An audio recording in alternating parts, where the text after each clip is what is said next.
Okay, we're going to go ahead and get started, everybody. While you're eating, we're going to be talking about marriage. So don't forget, you can put your questions in throughout this next 30, 45 minutes. Ask whatever you need to. First, we're going to introduce each person. So would you just tell us a bit about yourself and how long you've been married and what you like to do together? Besides kiss. And stuff like that. What? We're going to talk about that? We can do that. We're married. Hey, I'm Mr. Will. This is my lovely bride, Miss Angela. We have been married this July. We will celebrate 30 years. I don't know how that's possible because she's only 29, but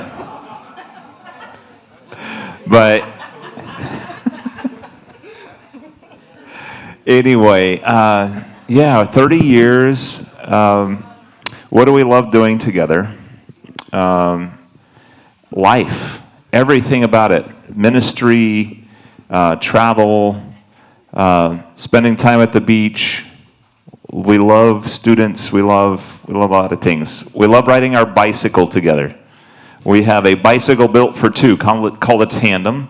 And Dr. Seuss jerseys. If you're going to ride a bicycle together, the same bicycle, and have two seats, you have to dress like a team. So it might be cheesy, but we wear Dr. Seuss as our favorite jersey to wear on our bicycle. Yeah. Thing one, thing two. You know, you decide who that is, but that's what we like to do together. Okay. My name is Jason. This is my wife, Carissa, and we've been married for 25 years. Yeah.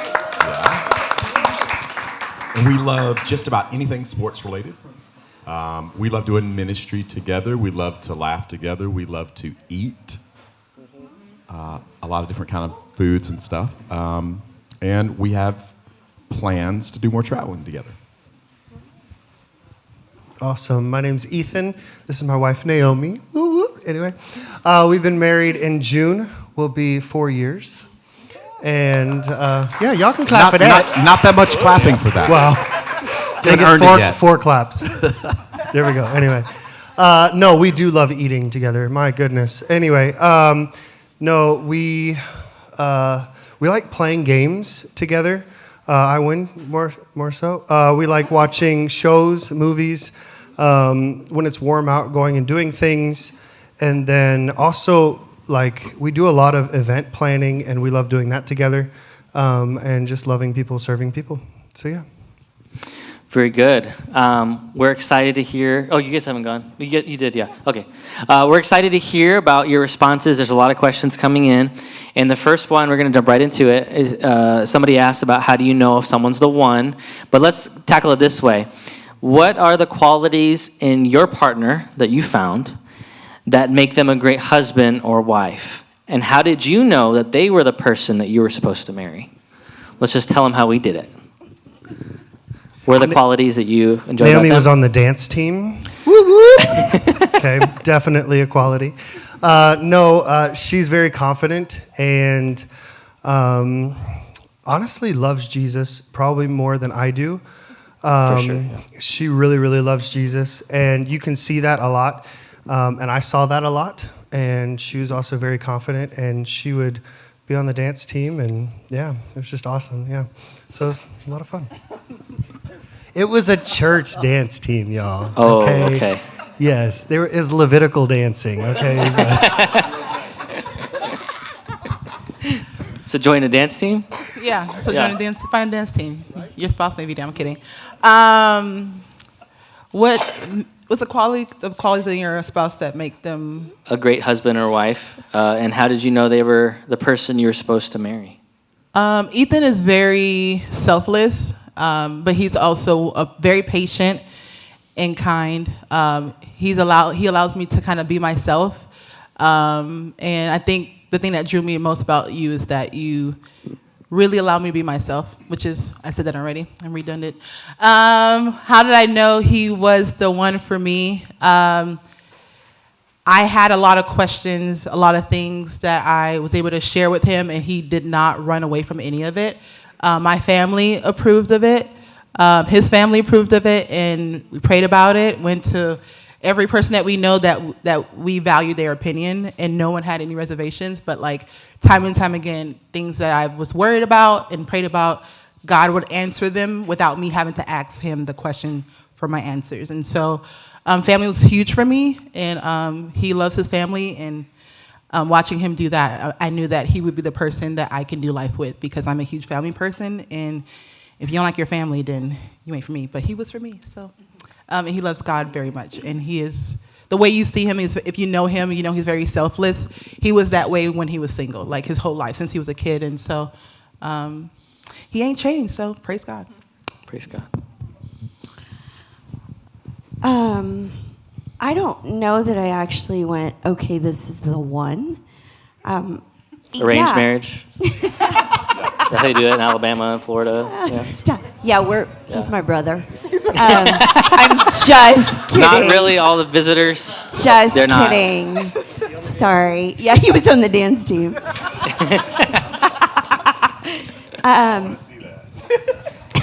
You could do the worm. Me too. My family was really behind it, and my parents' standards were extremely high. But yeah, I had the support of my family, those around me, pastors around me. And honestly, I think, at least for us, you just decide that this is the one that you're committing to. There wasn't this like angelic moment. You just decide, like, this is the one, and by God's grace, we're going to make it work. Yeah, so I can still remember the first time I really saw Carissa. We had met previously through friends, and but I remember seeing her at our friend's wedding, and she was beautiful. But then as I got to know her, no. The ugliness came out, and I was like, I don't know. No, that's not true. But she was very self-assured. She was already a teacher. She was already in some ways accomplished. So she knew where she was headed. She knew what she was doing. She had a value system in place where I probably did not have that value system. So there was something really attractive about that. But she was just a good person too. So I mean, she was coming back to the Lord. I had just been introduced to the Lord. So her having a background in faith was really important to me. So there were a number of things. I agree with Carissa. There were some value systems we had, and you need one. Because here's the thing. They're going to look good, guy or girl, and you're going to be attracted to that, but that won't last in marriage. They'll still look good, and you'll dislike them because of their value system or how they treat you or how they act, right? So there were some things that we mirrored on that are really important. Love Jesus, tried to set boundaries in place, had an idea of where we wanted to go, at least together in our faith, and those things were really important. That's good. So the things that attracted me to Will were conversation. Our first conversation lasted, I think, 2 hours, and then we talked on the phone another 4 hours. And I had never found an individual like that I could just go deep with in conversation, and so that really attracted to me. And then he had gone through some things and was rededicating his life to Jesus, and I could see that in him, and that really attracted me even more to him. But this is the funny part, is I tend to be more of a thinker than a feeler, and I had just come back as an exchange student from Japan, and I was planning to leave Nebraska. I was in my last year. I just had a student teach, and I wasn't wanting to stay in Nebraska. And so I'd been gone for 9 months, and I met Will, and I had an interview on the East Coast, and I went to the interview, and for the first time ever, I literally physically ached. And that was so weird to me, because not only had I been an exchange student in Japan for 9 months, I had been in a military family, so we left every 3 years. So I never missed someone to the point of physical. And it was literally, my mind was like, I hurt. The difference is this guy in my life, I think I'm in love. It was literally like this little catalog in my mind. It wasn't like this gushy. It was like me having to think through. And then it was very quick, like I knew immediately, and we got married within a year of knowing each other. Yeah, so for me, it's Angela is just a deeply caring person, and she just poured out her life. The conversations were amazing, and to know that I had someone who was becoming a friend, and we could talk for hours about significant things, not about trivial things, but significant things, and sharing in those conversations, talking about our experiences of travel. You know, she just mentioned she'd been to Japan, she'd been to the UK. I was in the military, and my experiences were traveling to Central America and Europe, and so to have someone I could share those experiences with, who understood the desire to travel, but also the excitement of travel, was really special. But the other thing was her not just her kindness, but her love for Jesus, and that's from where her kindness poured. You know, it poured out from her love for Jesus. And I remember we took a lot of walks. I mean, a funny thing about when we met, and maybe we're getting too much into one of the next questions, but dating. Sunday nights were kind of a date night for us because I was a teacher at the time and she was in student teaching. So Sunday night somehow became a date night. And when we weren't walking, we were square dancing. Kind of a funny thing for, someone in their 20s to square dance together.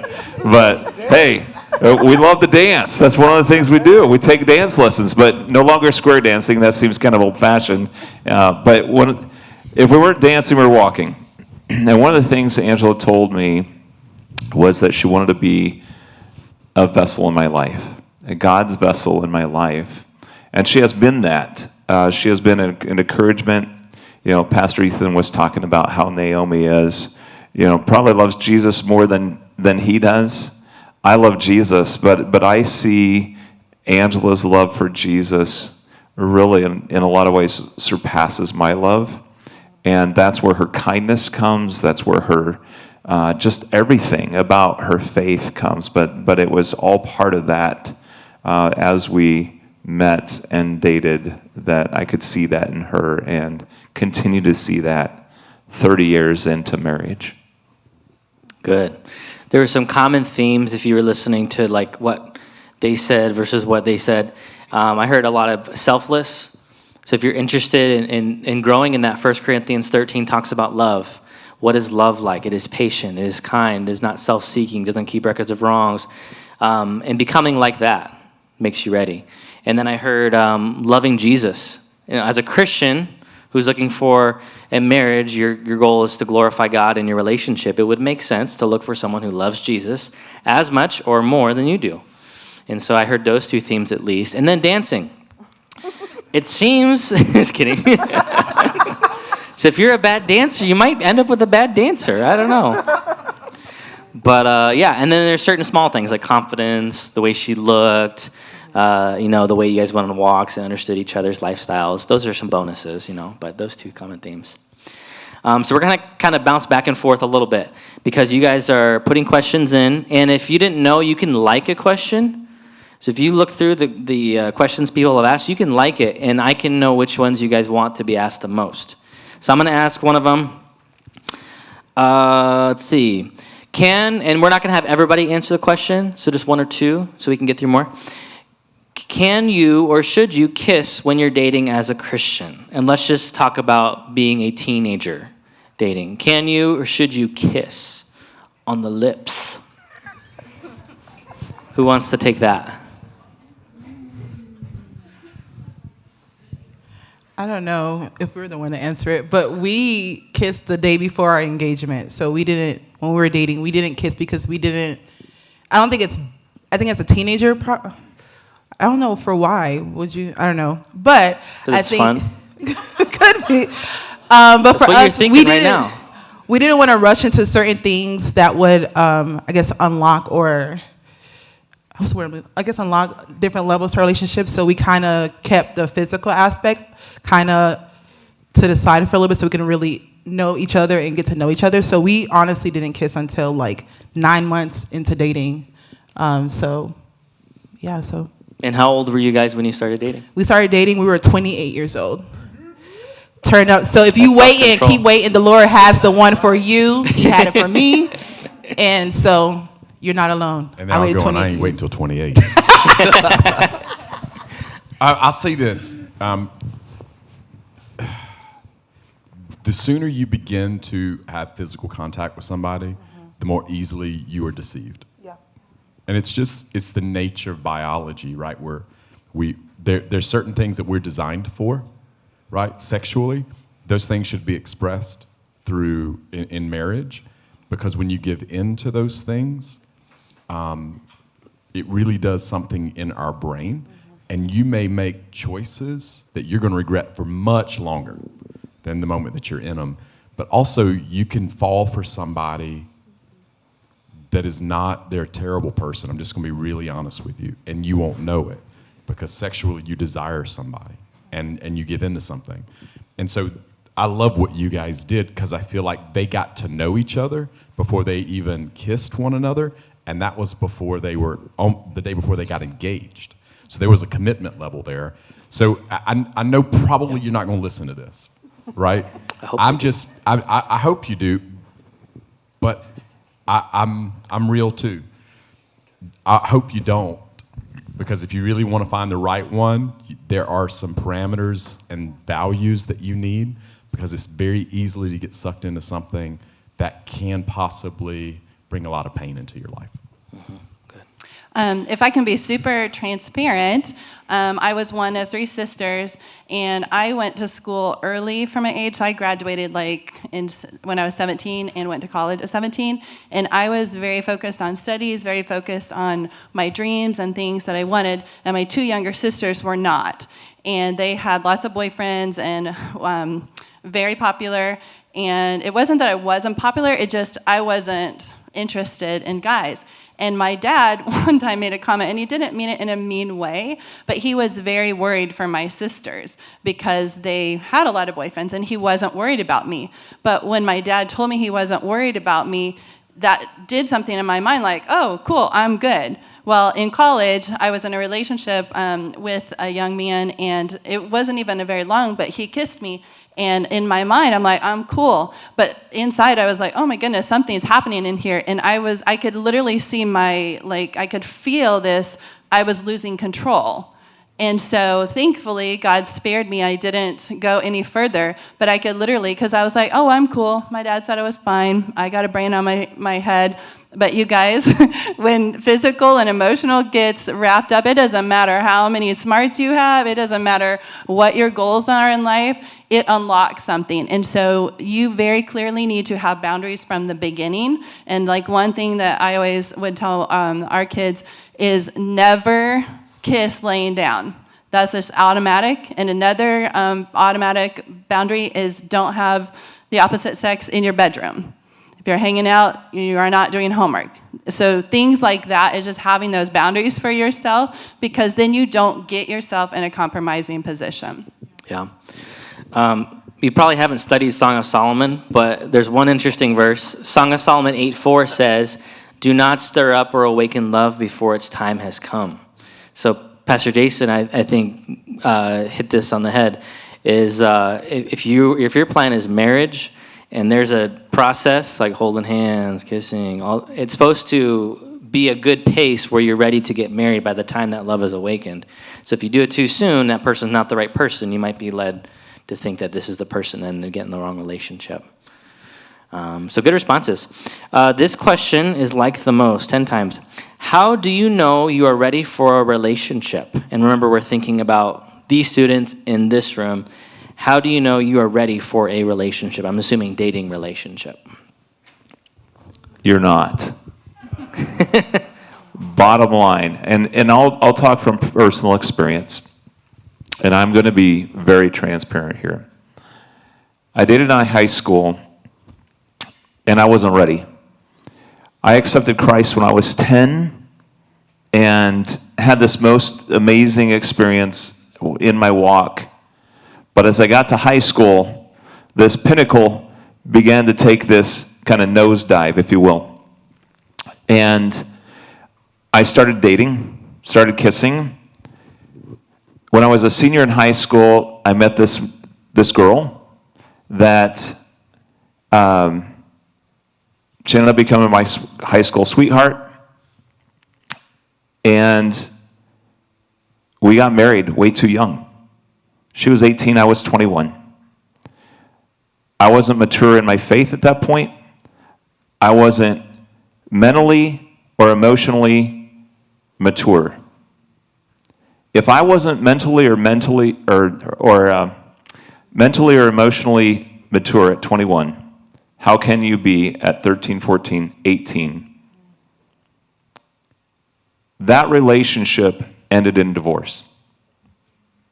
The most painful thing is to have a piece of you ripped apart, and for your family to be ripped apart because you made a decision to date too soon, to get married too soon. A lot of things, a lot of choices that I made as a result. Right now, you shouldn't be focused on anyone else except for right here, vertically, your relationship with Christ. It's not a matter of who you are because of who someone else says you are. It's a matter of whose you are. You are a son, you are a daughter of the King. It's not that you can't have relationships, and you can have some really great, fun friendships, but why complicate it with emotions you can't control? With that kiss that awakens love too soon. It's what happened in my life. Thankfully, God's a redeemer. I mean, I have my lovely bride here with me, and we get to do life together now, and we have been doing life together for 30 years. But I can tell you that my son, from my previous marriage, there are still things that he experiences because of the pain of divorce. My relationship with him is strained because of divorce in his life. So, when? Not until you are emotionally mature enough to handle that, and more importantly, spiritually mature in your walk with Christ to be able to make right decisions. And I would say right now, get accountability, friendships, have someone you can be accountable to around you right now. That's good. Anybody else? I would say for me, so my parents were totally against dating. They would say, don't get into a relationship unless you're ready to buy a house. Who is ready to buy a house? Anybody? Anybody? Okay. Nobody in here is ready. Anyway, Naomie was my first girlfriend at 28. And a lot of people is like, that's crazy. And what we fell into was this comparison game. And if you are the age that you are, whatever age you are, and you start comparing yourselves to other people, well, they have a girlfriend, I need a girlfriend. Do you need a girlfriend? Probably not. If you say, I need a girlfriend, then you don't. If I need a boyfriend, then you don't. Oh, I don't know what the girls are thinking. Anyway, but what I would say is, so at 28, and the years leading up to it, I went through a bunch of different phases, and a lot of them were insecurities, and a lot of them were, oh, well, everybody else has a girlfriend. I need a girlfriend. And so then you start viewing people differently. You start viewing people differently from just people and God's kids. You view them as, oh, is that a potential wife? Is that a potential wife? And then there was somebody else, and you're like, I guess that's not a potential wife. And then they break up with that person. Hey, they're a potential wife. Hey, back. And then, like, just a bunch of different things. But when I got to the point where I was confident in who God called me to be, and who I was like, you know what, at this point, I don't need a girlfriend. I need a wife. I need the person that God is calling me to, you know what I mean? Whoever that might be, and I'm not saying there's only one, meaning the one. But what I'm saying is, once you're confident and satisfied with who God created you to be, and you're the person that you're looking for, actually that they're looking for, then it changes your perspective. And so the whole comparing thing, and like everybody else is doing this. The reason why we could wait until the day before we got engaged to kiss was because it was like, hey, you know, it was 2 days. Anyway, it was 2 days before. Hey. But the reason why we could do that was because we had conversations leading up to that with each other that says, hey, I know everybody else is doing this. I would have guys make comments to me and like, hey, what are y'all doing when she comes to visit? Y'all making out? And I'm like, like, are we broken because we're not? And finally we had to sit and talk about that and realize, no, we're doing things the way we know God wants us to do them personally. And so that's how it got us to where we were. Because there was a season where, this is probably off top. Sorry. Anyway, I'll just hurry up. I was a kids pastor, and my top love language was... You are a kids pastor. Yes. But when I was single, I was still a kids pastor, and my top love language starting out was physical touch. You cannot have that as a love language as a single, like, you know what I mean? As a single guy in ministry, because you just have to, like, it's just not. What are you trying to say? What you trying to say? Where are you going with this? Meaning, okay, that all sounded weird. Anyway, so when we started dating, literally she grabbed my hand and I was like, wait, I'm not supposed to be holding a girl's hand. It was awkward. And I'm saying all of that because when are we ready to be in a relationship? When you're confident in who God has you and you're not playing the comparison game and trying to do what everybody else is doing. You're like, you know what? This is why. And you're able to communicate and talk through things. So I just made that weird. So that's okay. That's good. That's well done. All right, this one is for PJ and Carissa. This says 9 likes. How do you tell the difference between a man or woman of God, let's just keep it general, versus someone who just claims to be a Christian? How can you tell the difference between a man of God versus someone who claims to be a Christian? Time. And I'll explain this way. There's a lot of people who can talk it. And there's a lot of people, if you spend enough time in church, you know the language to use. And if you don't spend a lot of time with them, they can fake it. See, the biggest issue with relationships when you're young is you go to somebody else's house and live. So you see the best of somebody, and you only see a portion of that. But when, over time, you begin to see what somebody's really like. So that's why you need to be careful that you don't fall too soon, because you may fall for somebody that's really, really bad. But if you'll watch them, if you'll have conversations with them, you'll watch them in all kind of different circumstances and situations, you're going to find out what they're really like. And so for me, I mean, there's a lot of different things that you could look at, but I'm just telling you, time is one of the biggest things, because eventually what's in that person really is going to come out, and you're going to find out what they're really like. I would add the fruit that they bear, which takes time to see, but ask Pastor Isaiah's opinion, ask youth leaders' opinions, ask Pastor Raphael, Pastor Jason, if you're a young man, ask if there's a relationship, ask Naomie what she thinks. And I think deep down inside, maybe not all the time, but I think a lot of us know when something is not right or that person is not right, and we just choose to not listen. I think we're a little bit smarter. But yeah, ask the people that you're accountable to. That's good. When you get older, you have this radar too. Yeah. And if our kids were dating somebody, or they were going out with somebody, or our people that we loved were going, we'd be like, be careful. Be careful. Because there's things we see, or patterns we see. We've got years now. So it's really hard to be deceived. And so there's just things that we see, or that we'll hear, or we'll pick up on, that you don't have enough time in life yet to have recognized it.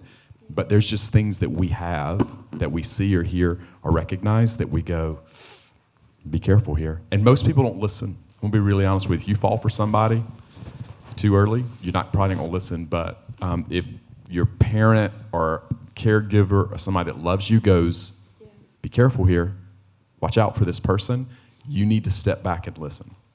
That's good. All right, this question is, what is controlling and what is having respect in relationship? And I'm assuming this is talking maybe about Ephesians 5, where it says, wives submit to your husbands, husbands love your wives. Maybe talking about what does it mean when someone's controlling? What is the difference between that and having respect in a relationship?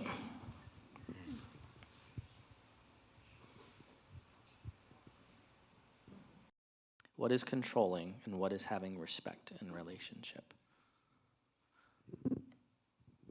Okay, so for the first time I got on that tandem bike, I didn't get on it for another 13 years because I did not like being in the back and out of control. So control, those of us who are control freaks that like everything, A follows B or B follows A, just it's one of those things that you first, like Pastor Ethan, like several people are saying, you first have to understand your relationship with God, because that's where, like, for example, Will didn't care for the way I cut apples when we were first married. And so, of course, I thought it was just fine. And so we could have made a big deal out of it, right? And maybe I did. But it's learning what are big issues and what are not big issues, and learning to do it respectfully. And so just talking through different things. Like, I called him out. He used to be really sarcastic, and I was like, you can't do that with me. And you have a voice as a woman. That whole idea of submitting doesn't mean that you're a doormat. And so I would talk to him like very real, like, hey, no, that's not going to fly here. You will not be sarcastic. But like the apple thing, it was like, okay, Angela, is that really a big deal? I really love this guy. And if he doesn't like the way I cut apples, I'll change my way I cut apples and I'll do it the way he likes it. Because I love him and I wanted to please him. And so it's this fine line of you fall in love with someone and you want to please them, even in something as simple as cutting apples. But it's truly finding joy in that. And so now when we ride that tandem bike, I love that because I don't always have to be in control. And it's nice to have that person that is covering me. And that's the same with God. And that's the thing, I think, as women, we want this guy to be the man of the house, but yet we have this pushback. And so it's like we have to understand first our relationship with God, and then we just have to be real and communicate. That's the biggest thing, is communicate. Like, even romance, like, Hollywood, the guy is like this perfect romantic. No. Sometimes I'm like, babe, I need some romance going. You need to give me some flowers. Kiss me. Yeah. Like that? I don't usually have to say that. Oh. But seriously, it's okay to communicate. Hey, date night, it's okay. So it's this, I don't know if I'm answering the question very well, but anyway, it's just fine balance. And really, it's all about your relationship with God, because one thing that I always thought was that, there's an old, I think it's a Jerry Maguire movie that has a famous line, "Oh, you complete me." It's beautiful, but guess what? No one on this planet will complete you. And Will's wedding ring, which unfortunately is lost, and so we are in process of getting a new one, has a triangle on it. And someone told me this, that Will is on one end, I'm on the other, and God's at the top. And what happens as we grow closer to God, we grow closer to each other. And that has been a picture that has sustained us in our marriage, is that whole thing that He's never going to complete me 100%. Only God will complete me. But as I grow closer to God, I love this guy more than I did when we got married 30 years ago. And that's only because of God. And he just makes everything sweeter. So hopefully that kind of answers the question. Yeah. It's funny because Angela said, she was cutting apples, and I can change the way I cut apples. If I would have told Carissa that she needed to change, She would have cut the way you. she would cut me. Yeah. I'm gonna cut you. I'm gonna cut apples the way I want. I'm gonna cut you if you don't let me. So I mean, here's the way we approach it: is the Lord's gonna come to me and go, "What are you doing with your family and your wife?" All right, and He's gonna start with me. Yeah, but she did this, but what are you doing? So my responsibility is to make sure loving my wife, taking care of the family, and the way we make decisions is, first of all, is it biblical? Second, what are you sensing? So if I'm making a decision and she goes, I don't feel right about this, I listen to that.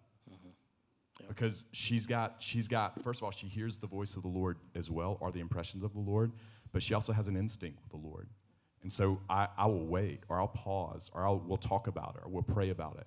And so, there's no time where I go, this is what we're doing, and you shut up, and we're moving forward. Not one time in our marriage, ever.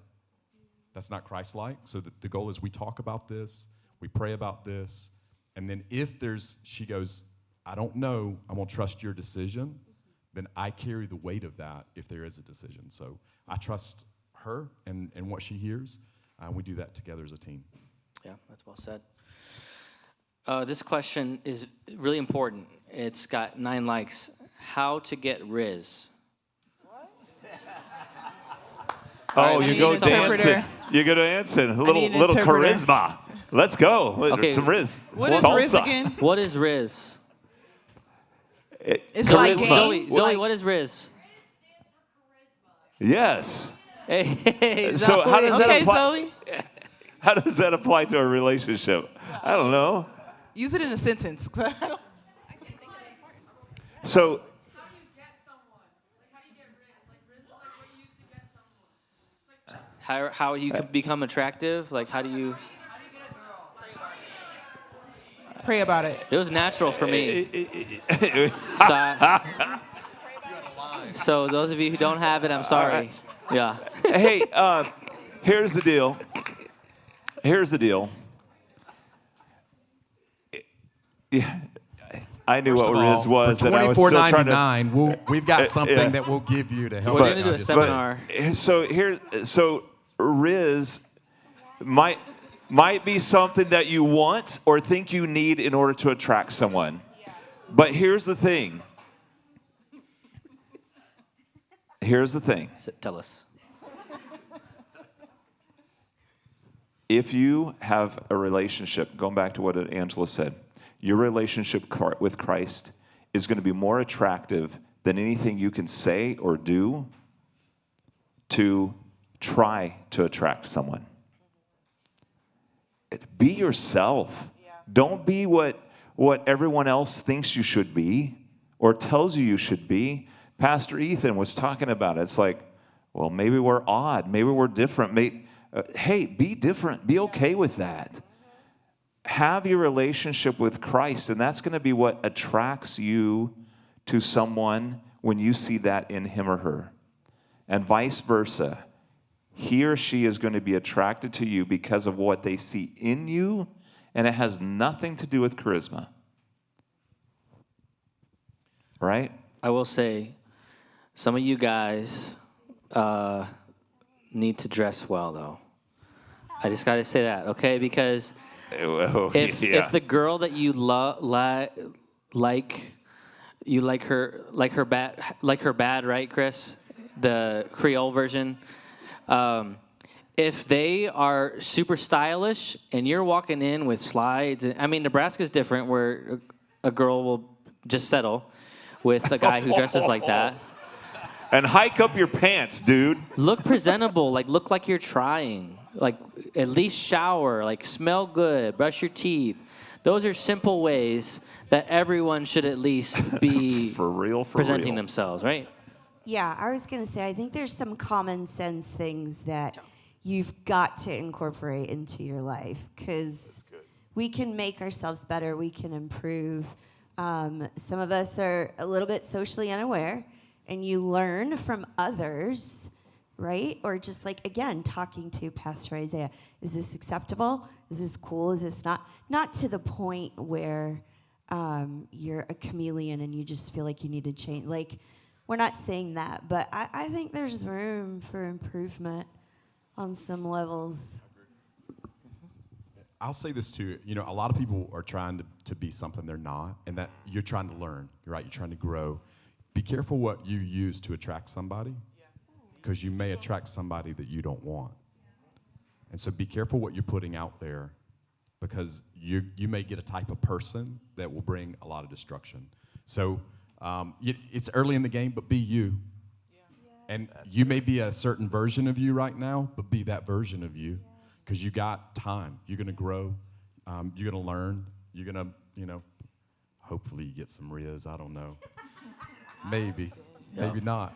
Skibbity. Skibbity 20. I'm kidding. Skibbity Riz. If I could add something. Go ahead.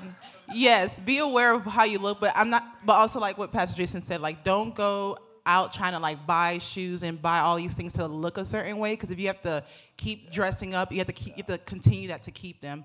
But also too, like Pastor Jason said, be yourself. Before we end up dating, people told me, if you keep wearing these cartoon shirts, no one's gonna date you. Ethan loved my cartoon shirts, so that was fine. But like people always told me, you have to practice dating to get to have a conversation. You have to dress a certain way, or you're never gonna meet anybody. I'm not saying dress like you don't have a home, but don't feel like you have to like spend all this money to impress somebody to get them, or you have to, your edges got to be laid, your hair got to be a certain way. Girls, I know we have to look a certain way, but like understand, like if you are doing these things to get someone, then you got to keep doing that to keep them, and that's exhausting. And so, because some days I don't look nice. I wake up and I look, whoa. But, thank you. But there, you have to be able to know that, can they like me for who I am and not who I'm trying to be? Because it does not last. All right, we have time for, let's do two or three more questions here. I'm going to go for the top of the list here. Real quick, is it wrong for the woman to be the provider in a marriage and a man to be the nurturer? Who wants to answer this one real quick?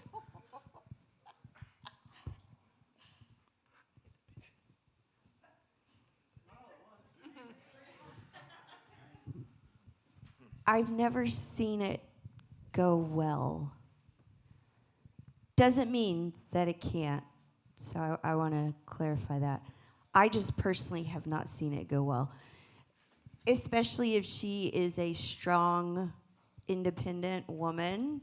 For the most part, that type is going to need a stronger gentleman that loves Jesus. But I've never, have you? There might be seasons, right? I think the only thing I can think of is, imagine you've got maybe a husband who is an early childhood educator, right? Called to elementary school or something, and the wife gets this amazing position, and for a season she's making a lot of money. Can you keep the kids? But I just haven't seen the calling for a man to stay home. Haven't seen it. And maybe it's out there, but I know as a man, we're designed and called by God to do certain things, and it just, to go against that, I haven't personally experienced that to know it. I just think there's callings, and I think both people can work, but I think men are called to work. Because what we've seen is after a while, it's potentially attractive in the beginning. And then what I've seen is resentment starts to creep into the marriage. She's making more, he's fragile. I don't know. I don't even know what nurturing means really in this context, but I just haven't seen it done. Let me just be quiet with that one. And I think some of it has to do with purpose. Mm-hmm. Yeah. God's called us as men to be providers, so that's my personal belief, and I just haven't seen the experience of another man staying home that it worked well for him and was healthy for the family long term. May I just add one thing? So Angela and I both worked in education for 5 and 6 years, 5 for her, 6 for me, and there came a point when she had a desire to be home with our children, and I made a career change so we could provide for that, and she is a better nurturer than I ever could be. While I might, certain things about me, I enjoy relationships and all those kinds of things. I'm not equipped to nurture in the way Angela nurtures. And so it has worked out. And there's more peace in our home when Angela is at home. And maybe there can be with a man at home, but when with Angela at home for all this time, and it was a choice we both made. It was a discussion we had.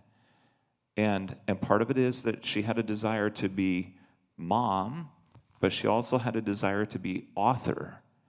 And she has done that. She has done so much to manage home that I don't see it as beneath her. I don't see her as beneath me. Everything about our relationship is unity, right?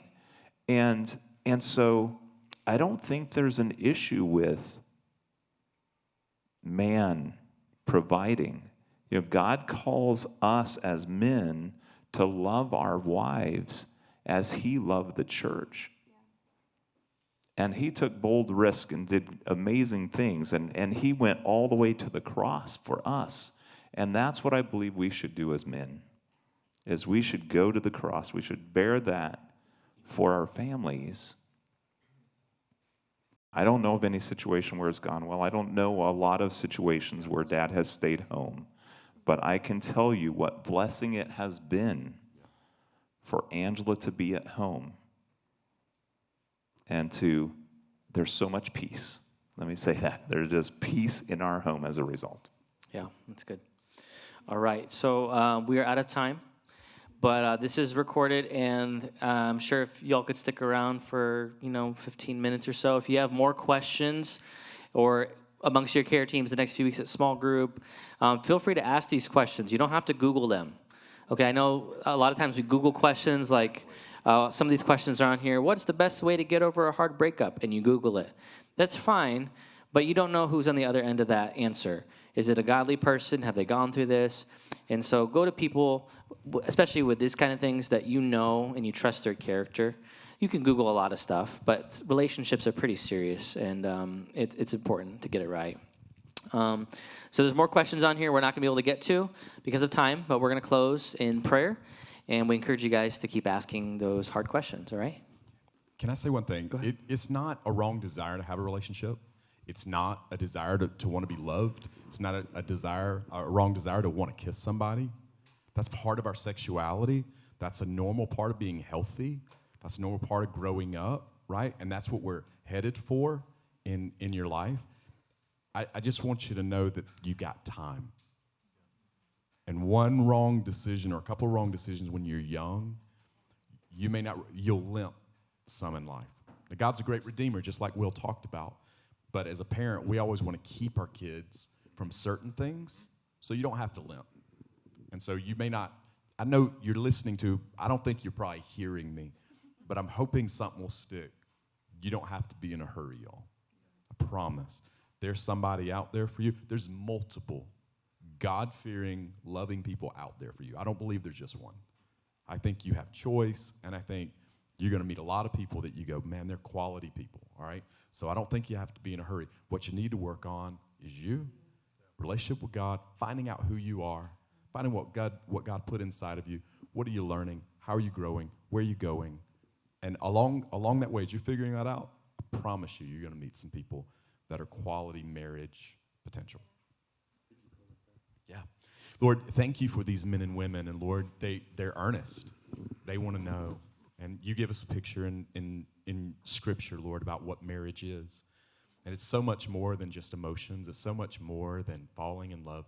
There is sacrifice, and there is trial, and there are issues, and all part of the sanctification process of becoming more and more like Jesus. And you bring spouses eventually into our life, and we find out how selfish we are and how self-centered we are. And God, I pray that you would speak to them. I pray that you would cause them to wait and be patient. I pray, God, that they're working on their relationship with you. I pray that they're figuring out who they are. I pray, Lord, that they would pause and listen to the authorities in their life, listen to friends that are a little older and God-fearing and know more. I pray, Lord, you'd protect them and keep them. I pray that you would keep their heart, God. Don't let them go off on emotion or maybe even sexual temptation or any of those things. God, keep them. And Lord, guide their steps. You promise that if we acknowledge you, you'll direct our paths, God. And so I pray, Lord, you'd keep them. I pray that they know that they're loved, that we're proud of them, God. They have so many incredible things in front of them, God, and I pray that they establish their identity in you, Lord.